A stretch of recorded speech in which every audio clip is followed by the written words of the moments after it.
Oh, wow. Sunday. All right. One of our members will be joining you soon. Okay. Who's that? Moish. See. Oh, good.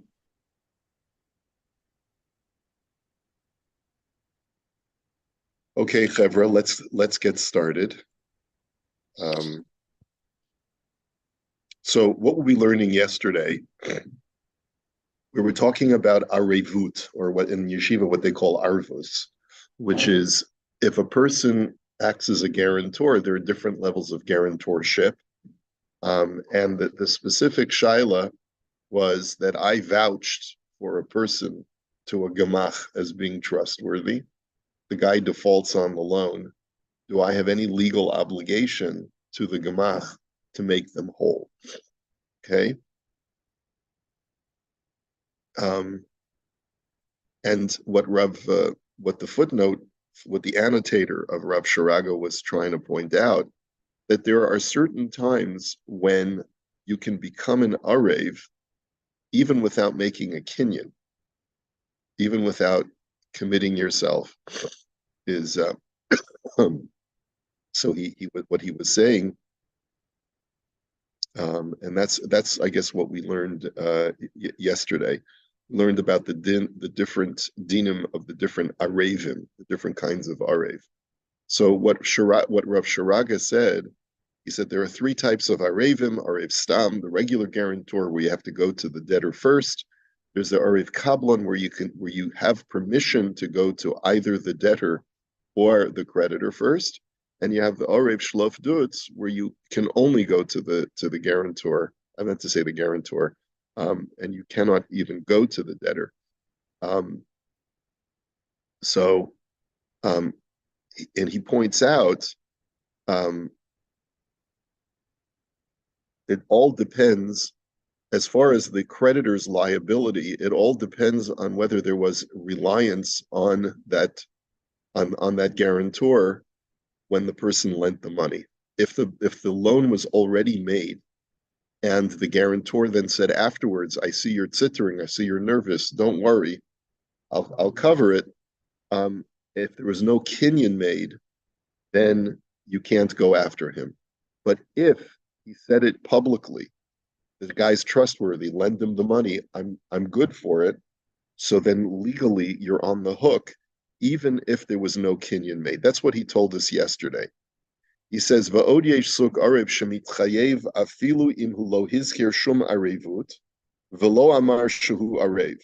There's another kind of arev that is liable, even if he never mentioned any kind of liability, nor did he ever mention that he would act as the guarantor. Kamo b'she'ela hazu sheshal oto hamalve im chaver neman ve'efshel lismo chalav. In this kind of question, where the lender asked the guy, who was just basically a third party, he said, I'm thinking about lending Shimon money. Is he trustworthy? Is he good to pay it back? And the guy says, yes, he's a neman. You can rely on him. Yes. And then when the money was lent to Shimon and he didn't pay back, sheyesh ofanim shechayav ha'arev l'shalim l'malva et kol sikum halva'a. There will be certain circumstances whereby the halacha will dictate that the guy who said, yes, I can vouch for him, will be chayav to pay. However, omnam kol zeh davka kisheyesh hochacha shu samach alav. But it'll be necessary for the lender to demonstrate in Din that the whole reason why he lent the money was based on that guy's attestation.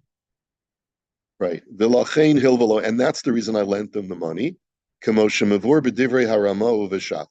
As it is clear from the words of the Rama and the Shach. Umashma midivrehem shahatam bazehu dekeven shu amar lo shahaloiva adam neman zenechshav keilu hu nepach liot arev shalo. And the argument seems to be from their words that just by virtue of saying you can trust this guy, that you are implicitly saying I'm acting as his guarantor. So you have to be careful what you say. You know, if a person's looking for a character reference, you can listen. I've done business with the guy in the past. He's always paid his bills on time, but I can't tell you. Like you have to give like a full disclaimer.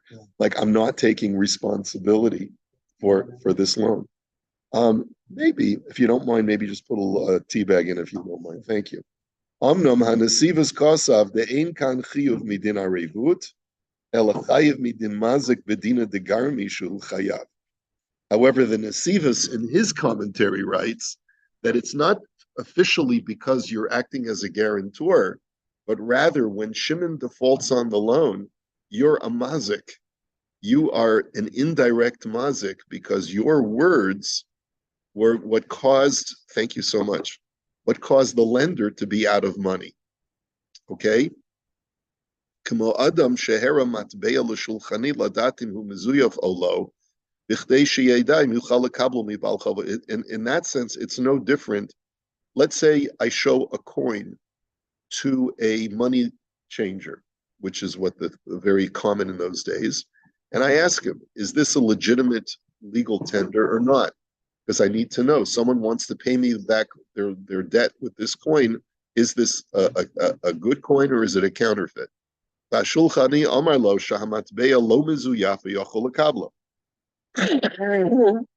the money changer tells him, I can tell that this is a legitimate coin. This is not a forgery. And then afterwards, you discover that it's a counterfeit. The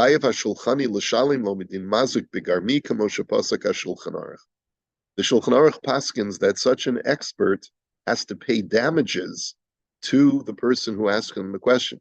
Now, I'm sure when it comes to, you know what, I've seen a few episodes on social media of, what is it called, Pawn Shop, there's a show called about this guy in Vegas who owns a pawn shop, and people bring in all of these like artwork and antiques, roadshow antiques. Yeah, right. And then he would say, listen, I'm not an expert in this thing, but I'm going to bring in my friend Andy. And he brings in his friend Andy, and Andy's an expert in 6th century weapons, right, from Japan, right? And he says, you know, this guy claims it's a samurai sword from the 6th century. What do you say? Right? You know. Oh, really? Right. Right. Right. So the fact is that when you're relying on someone because of their expertise and you then shell out cash to buy it, if the guy is mistaken, you can actually, now what's the law in secular law? So that's what I was saying yesterday also with the negative reference. Yes. Negative misrepresentation. The key element of which is that what you say is turns out not to be right, and someone reasonably relies on it. So if you don't reasonably rely on it, you make the decision anyway, it's not tortuous or actionable. And that's why you said that you were right, Rabbi. That's why you see in legal blogs, any legal blog you'll see, if they're smart, at the bottom will be a disclaimer saying this is not legal advice, this is legal information. Go consult your local rabbi, you know, whatever. Your local lawyer, yeah. Right. That's why, because if you say don't rely on this, it's not advice, then you're not reasonably relying on it, right, having been told not to. Right. So right, you have to give a disclaimer. Yeah, exactly. It seems like it doesn't even matter whether you think that advice. Correct. Correct. Yeah. So, right. Even if it's not a paid advice. Okay. Oh, absolutely. Absolutely. I believe so. If let's say there are significant damages. Well, that has to go to a beis din. There's significant damages. No doubt it's damage. Yeah. I mean, and not only the emotional damage, right? But there's significant financial damage because there's a lot of investment. Let's say the couple gets married and the guy turns out to be, you know, absolutely. Why shouldn't you be allowed to go? well, you have to find out, did the shadchan have information that they were suppressing? Maybe they didn't know. Like, I didn't know he wore women's underwear, and then, whatever it was. And then she, and he's right, and that he's a cross dresser or whatever it is, and or that he has this secret life, or he's a drug addict or whatever it is, right? So, but if, let's say, like for example, what if a person has a medical condition, and this has never been revealed to the other side, and the shadchan knows about it? Absolutely, this is actionable, right? I mean, shidduchim is big business today, big business. People now are getting what is it? I think is it $5,000? Yeah, that's the standard. Okay, should have gone into the other business. It's not worth it though. What I see my wife have to go through. Keep your money. Anyway, all right. So that's right. So we see that. Okay, I said that tongue in cheek. We love everybody. So anyway, let us continue. The point that Reb Shirag is making is that it's actually a machlokus of the later poskim, why a person who gives false information or gives a information that a person relies on and then turns out to get burned by it, why is he chayav? Is he chayav because he's become an arev, or is he chayav because he's a mazik midina de garmi? Now, usually, dina de garmi is a causative damage, and you can't really be held liable for causative damage. But there are times when the rabbi said that causative damage is actionable. Like, for example, classic case of causative damage. I put poison in your dog's doggy dish underneath his dog food. The Gemara says that's not actionable because I didn't tell the dog to come and eat. You sent the dog to come and eat. That's a tough one to swallow, right? No pun intended. Okay, because the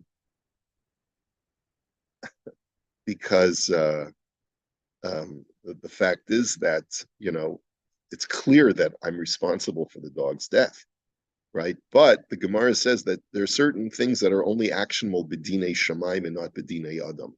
But these are things where, if there are witnesses that a person gave information and knew that they were giving false information, so then that is actionable.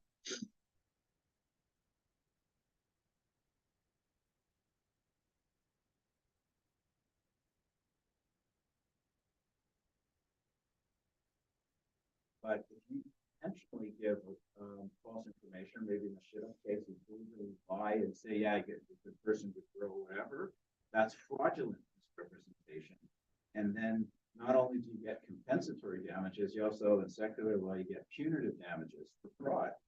So, that could, like the whole. That could be much higher, yeah. Way higher, yeah. Uh-huh. So you have to be careful. If you're intentional, then it's fraud because it's deceit, right? Even if it's unintentional, because in business, when you say I recommend this to you, we don't use the word recommend anymore. Now we use I suggest this to you.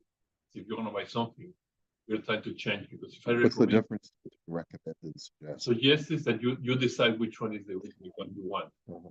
So I give you a spot. Have you heard of that distinction? It has to be more than just puffery. It has to actually have some content to it. But I don't think, I think if you say he's a good guy, that's probably enough to get you in trouble. It is enough to get you in trouble? Probably. To say he's a good guy? Well, it's not defamatory of a good guy, but if the guy's relying on your advice and he lends the money to the other guy on that recommendation, then that's different, right? Yeah. So is the difference between recommendation and suggestion legally? Because in business we are changing the probably word. the same, because the guy's relying on that to make the loan. He's saying it all depends on the context. You have to,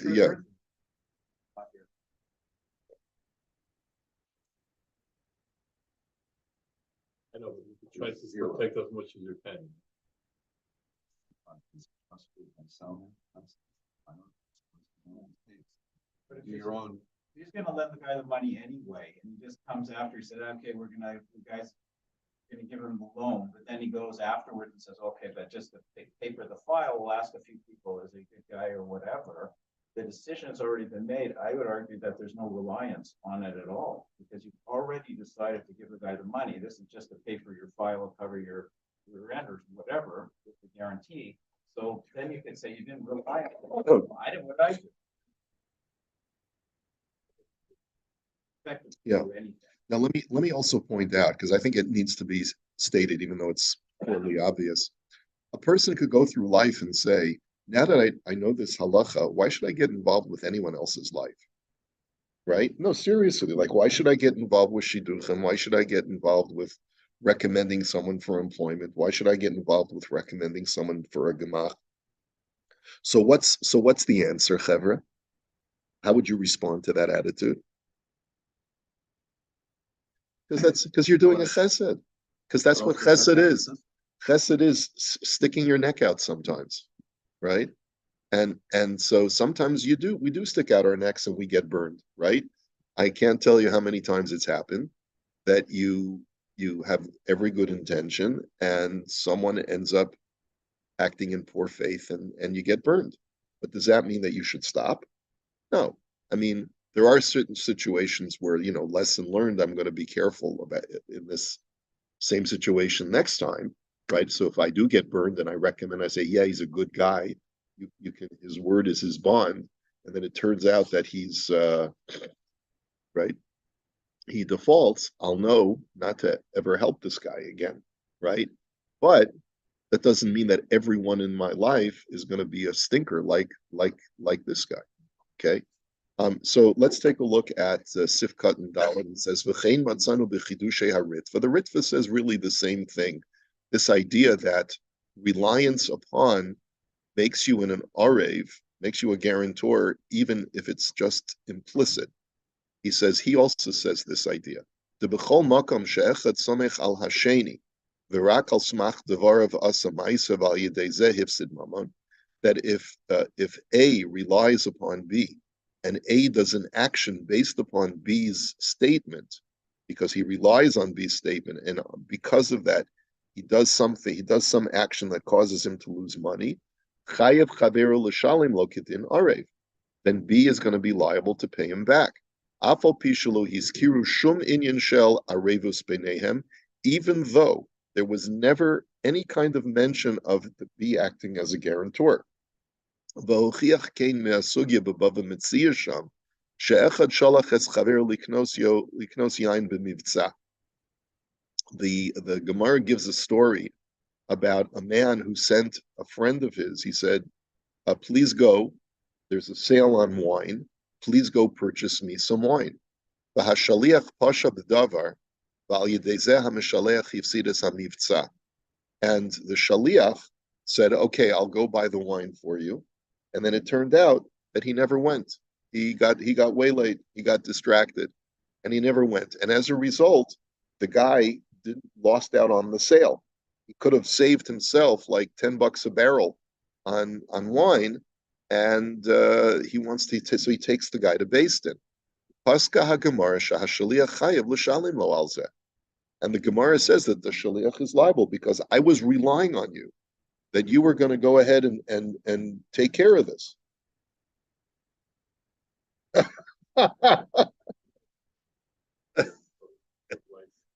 By the way, it's your money anyway. Yeah. Yeah. Okay. V'hiksha haritva sham, delo yehei elagrama ba'alma, kamo b'mevatel kiso shel chaver debatu delo havi elagrama. So the Ritva asks the question. It's only a causative act that the shaliach failed to do what he said he was going to do.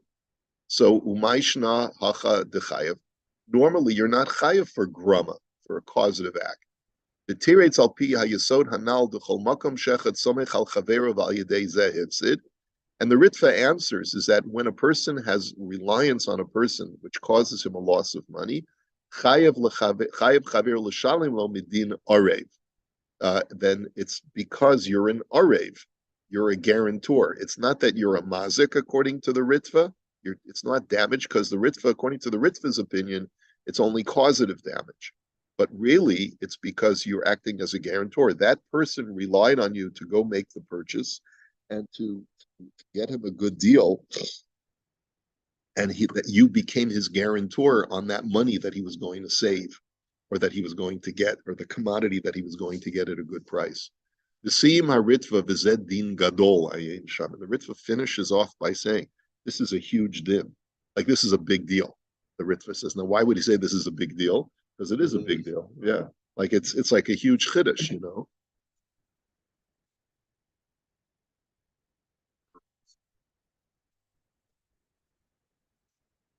How does that? I mean, I guess you assess the damage. What damage was So caused? you're over Mob, you're over at Malkus, whatever. So You relied on him that restaurant, that the hashkafa there was a great hashkafa. It turns out, it's not.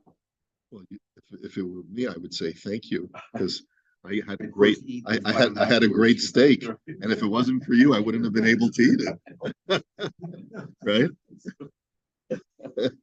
And that's the point: is you have to quantify the damage. There's only a spiritual damage, so I don't know that you can necessarily quantify it.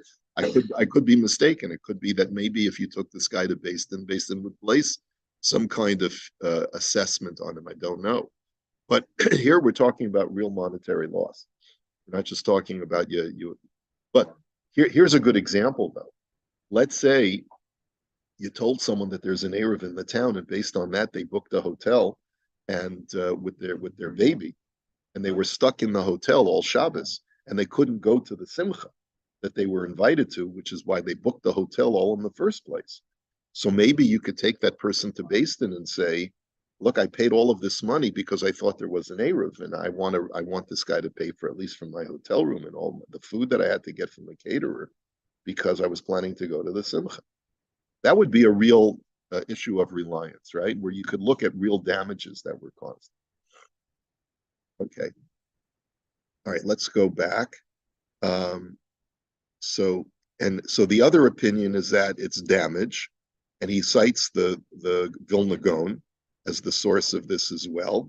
He's basing his words on the Ramah and the Shach, who cite the example of the Shulchani, who vouches for a coin and says that it's it's legal currency, when in reality it's a counterfeit. Now let's go on. The cause of Hasma Sham, the Sma then further says, the Chol Zedafka im Nimtza Shebeshashu hu Hilva Leloiva Kevar Az hu Lo Haya Neman L'Shalem. Now, here's an interesting caveat. The Sma writes that the only time that the guarantor, the guy who vouches for another person, can be held liable is if at the time when that guy borrowed the money, he was a rogue, he was a trickster, he was a sleaze. All right. Aval im bishasa halva hu haya neman l'shalei. Okay. Umi sheyatz lahalvos lo tzadak b'hasharaso ela she'achar kach haloi vehipsid kaspa uchedoime bazeh pater hayo eitz l'shalei. Right. He says, but if he only became a person who lost all of his money, let's say, after he borrowed the money. In other words, a guy asks me, can you rely on him? I say, well, listen, he's got so many assets. Like, if he defaults, you can just seize his car or whatever. Like, he's got stuff. But what I didn't realize is that the day after he borrowed the money, the bank repoed all of his stuff. So if that's the case, then, I may have been working under a false assumption, but it wasn't an assumption that I could be held reasonably liable for, because at the time that the loan was made, the guy was still legit. He was a secure investment. So therefore, in this kind of scenario where we opened up this shaila, if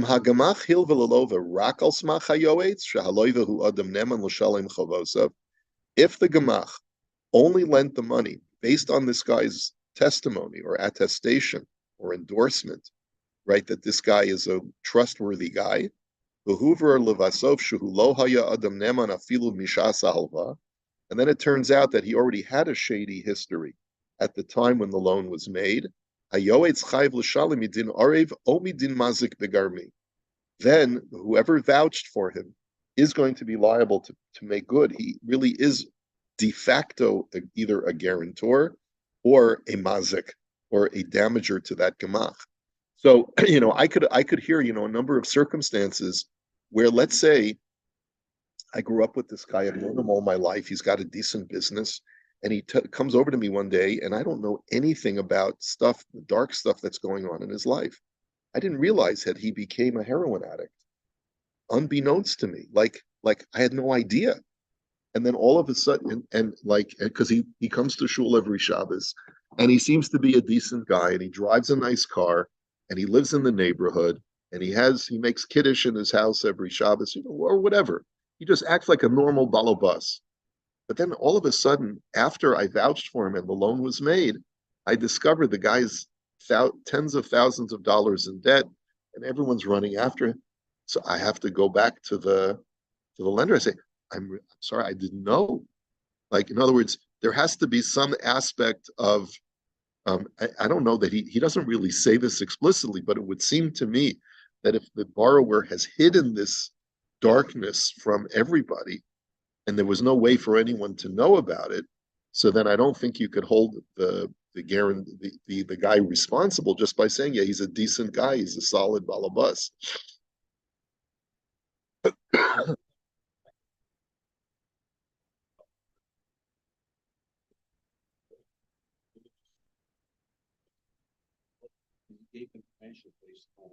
Based on what you do. Yeah, so it's not negligent from your perspective, and it's not fraudulent because you didn't know, and then there was a change of circumstance. Probably depends. So the annotator raises another issue. You see, the Ramah writes, both the Shulchan Aruch and the Ramah write that the guy giving the advice, the voucher, right, is only going to be liable if the person expending the money says, I'm relying on you. I'm relying on you. And the guy says, fine. Only in that situation do we say that if the guy defaults on the loan, the advisor is going to be liable. V'im kain b'nidon didan, harei hagemach lo amr lo kain. In our case, the gemach never said explicitly, the gemach guy never said, I'm relying on you. So v'yesh makom liftoras hayoytz milashalim. And therefore, why can't we use the argument where there were no words exchanged, where the lender of the gemach said, I'm relying on what you're telling me to lend this guy money? Maybe that's enough of a reason to let him off the hook. Omnam kvar bir hashach the haramasham irish hayamuchach midvarav shehu somech alav. He says the shach explains that if it's clear, if it's implicit from the circumstances that the guy is relying upon that person's advice, the b'chiyai gavna havi ki ilu amar lo laheja alecha nisomech. Then it's as if he said explicitly, I'm relying on you. Which means even if it was never said, but circumstances indicate that the guy is relying on my advice, then I'll be liable even if those words were never exchanged. And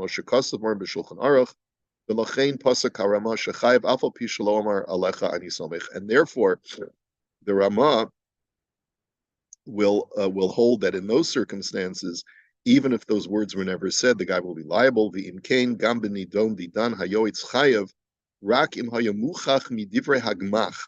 And therefore, in this case as well, if the gemach can demonstrate based on the circumstances that I only lent the guy that's Shimon, the money, because of this fellow's vouching for him, I think that's a typo. Lahalvos lalova hayarak al smach devar. That the whole reason that they lent the guy money is because we didn't know this guy from Adam. We never knew him before, and we asked this fellow who we know is part of our base medrash, and I asked him, "Can you rely on this guy?" And he said, "Yes." So I said, "Thank you very much." It's implicit that I'm relying on you based on the circumstances. Okay. All right. So I think we'll hold it here for today. This is a very interesting halacha that I think has probably more wide applications than we actually thought initially. There's so many areas of business where this could be applied where, you have to be careful. Yeah. Okay. Happy Hanukkah, everybody.